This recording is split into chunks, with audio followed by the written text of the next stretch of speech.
오늘의 사연 시작하겠습니다. 안녕하십니까. 저는 이제 37살이 되는 남자입니다. 아내의 새어머니. 그러니까 저에겐 장모님이지요. 제가 잘못된 선택을 한 것을 알고 있습니다. 저만 믿고 사는 아내한테는 정말 몹쓸 짓을 한 것 같은 기분이 드네요. 제가 어렸을 적 온 가족이 캐나다로 이민을 가게 되었습니다. 집안 사정 때문에 가게 된 것이니 자랑할 만한 일은 아니겠네요. 아무튼 교민이 많이 없는 곳이다 보니 지역까지 상세히 이야기하면 제가 누구인지 알 만한 분들도 있을 것 같아서 혹시 몰라 지역은 비밀로 하겠습니다. 캐나다 북쪽 어디쯤이고 교민 수는 그렇게 많지 않으며 눈이 아주 많이 오는 곳입니다. 개인적인 사항이라 딱히 말씀드릴 필요까지 있는가 싶지만 이민 후 생활은 딱히 좋을 건 없었습니다. 아무래도 한국에서 고생을 한 게 있었기 때문일까? 어머니는 이민 생활 시작 후 다른 사람을 만나 눈이 맞아서 야반도주를 했습니다. 아직까지 연락 한 통 되지 않고요. 아버지 또한 이렇게 살아서 뭐 하겠냐며 이민 생활에 적응을 못하시고 저를 두고 혼자서 다시 한국으로 들어가 버렸고요. 제 나이 24살에 가족들에게 버림받고 혼자서 살아가게 되었습니다. 말씀드렸다시피 교민들이 많은 지역이었지만 그때는 한국 사람이 참 싫었습니다. 저를 이역말리 타국 땅에 오게 만든 사람들, 와서도 저를 버리거나 저를 배신한 사람들 뿐이었으니 그럴만도 했죠. 그래서 최대한 한 명의 한국 사람들이라도 피해가며 살기 위해서 자금이 생길 때마다 조금씩 교민들이 사는 지역에서 멀어지기 시작했습니다. 그러다 보니 어느 깊숙하고 한적한 시골 동네까지 다다르게 되었네요. 2년 전에 직장에서 한 여자를 알게 되었습니다. 그녀는 제가 저 스스로를 고립시키게 만든 제가 싫어해 마지 않았던 한국 사람이었습니다. 제가 싫다고 느꼈던 감정은 10년이 가까운 세월이 지나고 나니 변해 있었습니다. 아니, 외로움과 그리움을 많이 느꼈던 걸까요? 당시 저보다 7살이나 어린 그녀였지만 그렇게 정서도 공유하고 말도 자연스럽게 통하는 사람을 만나게 되니 서로가 자연스럽게 서로에게 끌리기 시작했습니다. 그렇게 그녀와 가까워지게 되었어요. 연애를 시작한 지 얼마 되지 않고부터는 그녀와 제가 한 집에서 동거를 시작하게 되었고 결혼을 약속하게 되는 사이까지 발전하게 됩니다.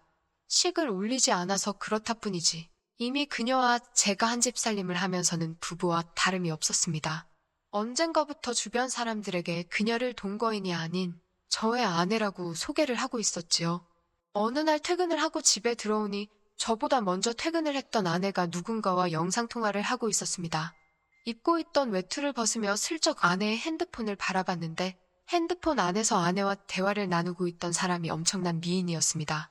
나이는 저와 살짝 비슷하거나 많아 보이기는 했지만 작은 전화기 화면 너머로 보이는 미모는 솔직히 말했을 때도 제 아내보다 훨씬 화려하고 아름다워 보였습니다. 누구보다 눈이 많이 오는 캐나다에 어울리는 창백하리만치 투명한 피부, 그 피부를 더 새하얗게 보이게 만드는 어깨 뒤로 늘어뜨린 긴 검정색 생머리. 자꾸 시선을 떨쳐낼 수가 없더라고요. 그렇게 통화하는 아내 곁을 떠나지 못하고 있는데 아내가 아빠는 잘 지내? 하면서 아버지의 안부를 묻고 있으니 그녀의 사촌 언니 정도로 생각을 했습니다. 왜냐하면 제 아내한테 형제가 없는 건 제가 이미 알고 있었거든요. 그런데 그 말을 들으니 제가 아내에 대해서 모든 걸 알고 있다고 생각했는데 그녀의 가족 구성원조차 모르다니 내가 아는 게 아무것도 모르는구나 하는 생각이 들었습니다. 이윽고 통화를 마친 아내가 저에게 다가왔어요. 아내에 대해서 좀 더 잘 알아가야겠다 반성하던 차였으니 아내에게 방금 통화한 사람이 누구냐고 물어봤습니다. 그때까지도 저는 전화기 속 그녀의 미모에 반해 있긴 했지만 핵심을 갖거나 할 생각은 없었고 순수하게 아내를 알아가기 위해서 물어본 것이었거든요. 그런데 아내의 대답에 저는 더 이상 핵심을 가질 수도 없는 사람이란 걸 알게 되었습니다. 저에게 놀라지 말라고 하면서 방금 자기랑 통화한 사람은 다른 사람이 아니고 자기 엄마라고 하더라고요. 말도 안 되는 소리 하지 말고 똑바로 말하라고 정색을 했습니다. 누가 봐도 젊은 사람이었고 아무리 많이 쳐도 내 또래밖에 안 되는 사람이 어떻게 당신 엄마냐고 한마디 했어요. 아무리 시집을 일찍 갔고 20살이 되자마자 아내를 가졌다고 해도 50이 가까운 나이일 텐데 아무리 봐도 나랑 비슷하거나 조금 더 어리거나 한 사람이 당신 엄마일 수가 없다고 했습니다. 그런데 아내는 제 반응에 재밌다는 듯이 웃더니 그 자초지종을 설명해 줬습니다. 아내는 홀아버지 밑에서 자라왔다고 합니다. 친어머니는 자신이 어릴 때 돌아가셨다고 하고요. 아내가 대학교 입학을 준비하기 위해 받던 과외가 있었는데 지금 엄마는 그때 자기를 가르쳐주던 과외 선생님이랍니다. 언젠가부터 두 사람이 부쩍 가까워지더니 자기가 대학교에 합격하고 나서는 아버지가 과외 선생님이었던 지금의 엄마와 재혼을 하기로 했다 통보했다더군요. 또래의 새어머니를 맞으면 기분이 어떨까 했는데 아내도 아버지가 혼자서 오랫동안 외로워하는 걸 봐왔고 새엄마인 그녀조차도 같이 동고동락하며 대학교 입시를 준비하는 걸 도와줬던 사람이었으니 그렇게 거부감이 들지 않았다고 하더라고요. 오히려 아버지의 재혼을 환영을 해줬다고 합니다. 그리고 새어머니인 그녀도 아내를 사랑으로 감싸주었고 친구이자 언니이자 엄마로 재혼 후에도 아내에게 지극정성이었다고 말해주더군요. 아내도 저희 말에 우리가 같이 한 지가 벌써 몇 년인데 이런 개인사도 말을 안 했다니 새삼 미안하다며 다시 전화기를 들어 자기의 새엄마를 저에게 소개시켜 주었습니다. 작은 핸드폰 너머로 보이는 그녀의 모습은 아까 봤던 대로 정말 아름다웠습니다.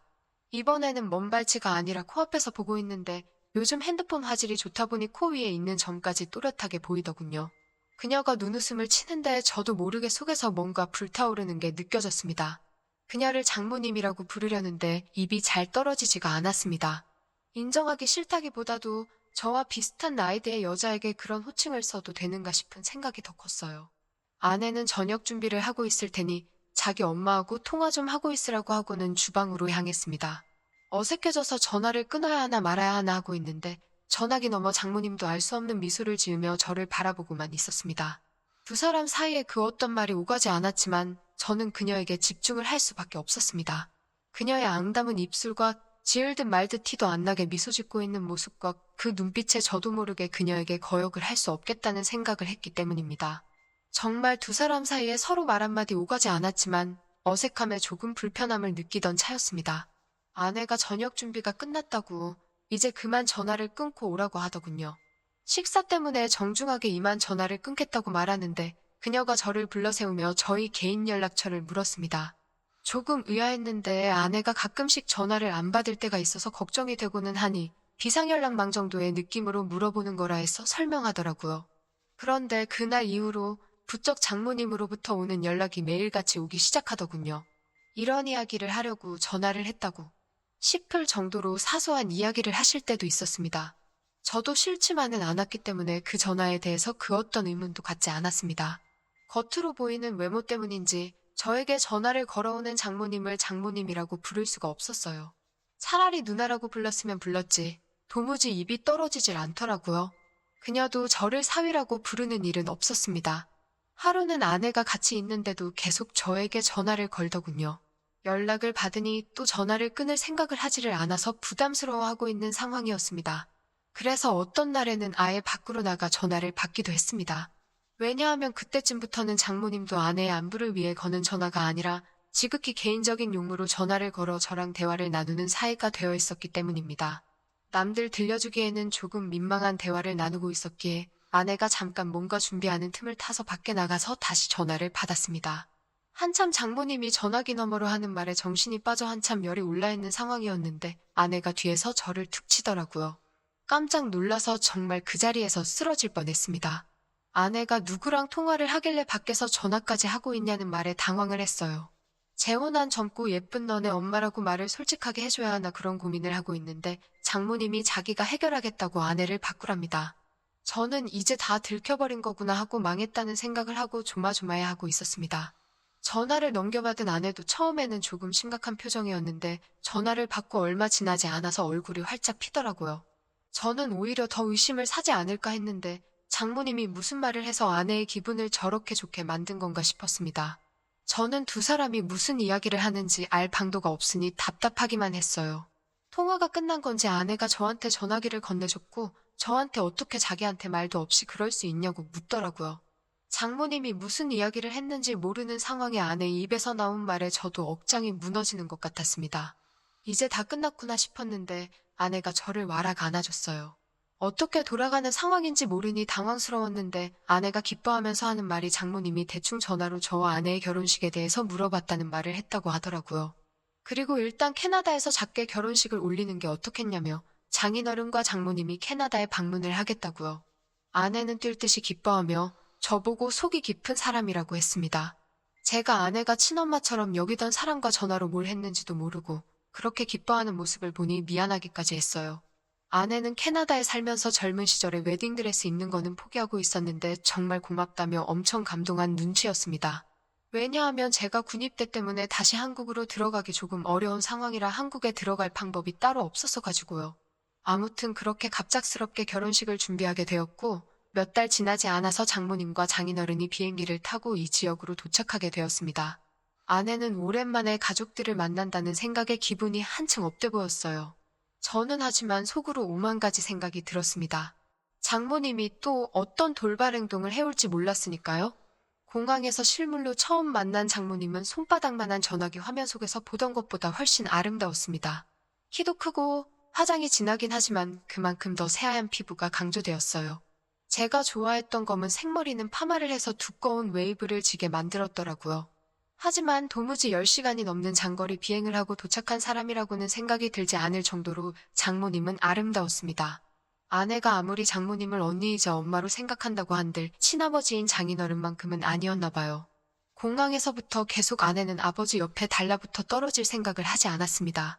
덕분에 어디를 걷더라도 제 옆에는 항상 장모님이 같이 있었고 그만큼 저는 장모님과 또 시간을 보내게 되었어요. 두 사람이 못 듣는다는 걸 확신하는 자리에서는 장모님이 저를 실제로 보니 어떻게 해주고 어떻게 해버리고 싶다 뭐 이런 식으로 짓궂은 농담을 하는데 정말 저도 부끄러워서 고개가 들어지지 않더라고요.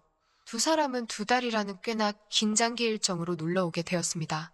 그동안에 결혼식 준비며 본식도 올리고 있는 만큼 여기 구경도 하다가 가려던 계획이었던 것 같아요. 처음 2주는 시차 적응 때문에 아무것도 못하더라고요.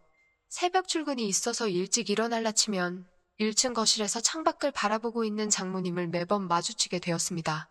물론 집안에 모두가 있었기 때문에 저도 그만큼 조심조심 해야 했어요. 장모님도 그걸 아는지 살짝 다가와 제 손을 잡는 것 말고는 아무것도 하지 않았습니다. 그리고 두 사람이 시차 적응이 완전히 끝난 첫 주말이었습니다. 밖에 대설주의보가 내려와 있는데도 아내는 가족들과 나들이를 가고 싶다고 하더라고요. 장모님은 몸 상태가 조금 안 좋다고 해서 집에 쉬게 되었고 저는 아내와 장인어른을 따라 밖에 나오게 되었습니다. 차로 한 20분쯤 이동했을 때 장모님한테서 아내에게 전화가 왔어요. 눈도 많이 온다고 하고 혼자 있는 게 조금 무서워서 그런데 그냥 오늘 나가지 않으면 안 되냐고요. 아내가 아쉬워하는 분위기였지만 하는 수 없이 차를 돌려서 돌아오기로 정하려고 하던 찰나였습니다. 아내가 집에다가 저를 내려줄 테니 저라도 집에 있어달라고 하더라고요. 아버지랑 꼭 나가고 싶다고 하면서요. 그때 저는 속으로 그날 무슨 일이 나도 나겠다는 예감을 하게 되었지만 딱히 그러지 않겠다는 말도 하지 않았습니다. 집에 오는 길에도 눈발이 꽤나 날리기에 집에 도착하면 아내가 그냥 나가지 말자고 할 수도 있겠다는 생각을 했는데 그렇지 않았어요. 정말 저를 내려주고 두 사람은 다시 출발하더라고요. 솔직히 마음속에는 제가 집에 들어가면 큰일이 나겠다는 생각이 들어서 갈까 말까 많이 망설였습니다.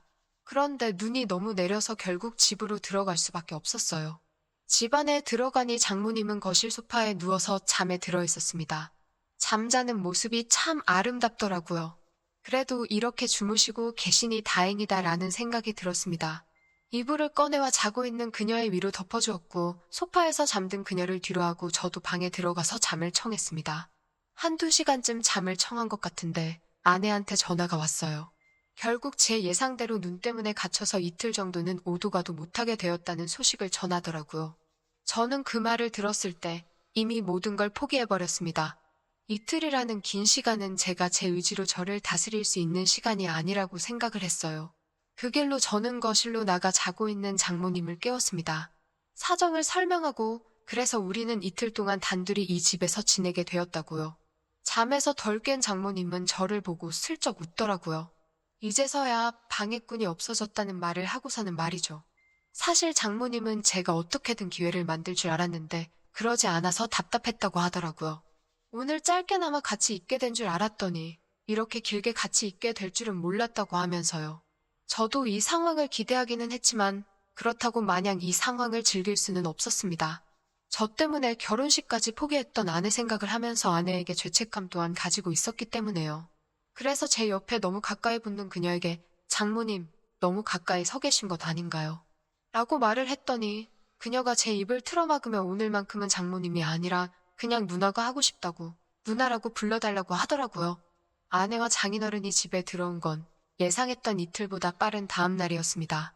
문이 열리는 소리에 정말 손살같이 재빠르게 제 방으로 뛰어들어갔네요. 눈이 펑펑 내리는데 우통을 까고 자냐고 아내가 한 소리를 하기는 했는데 장인어른이나 아내는 당연히 장모님과 저 사이에 그런 일이 있었을 거라고 생각하지는 않았나 봐요. 두 사람 다 그냥 눈이 얼마나 왔는지만 이야기하지 둘이서 집에서 뭐 했는지는 관심도 없었으니까요. 장모님은 그날 저를 따로 불러내서 또 폭설이 오지 않는다면 어제의 일은 가족들을 위해 우리만 간직하자고 말을 해왔습니다.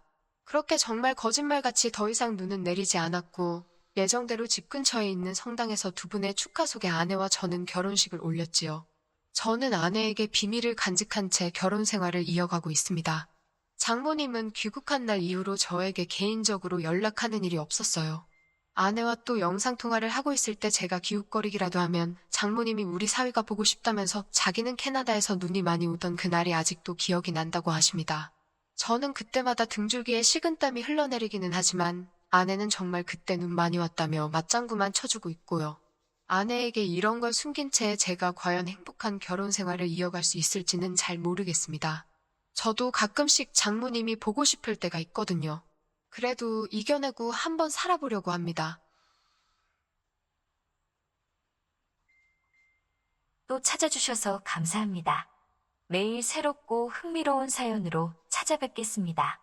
구독과 좋아요 잊지 마시고 다음 사연으로 다시 찾아뵙겠습니다. 감사합니다.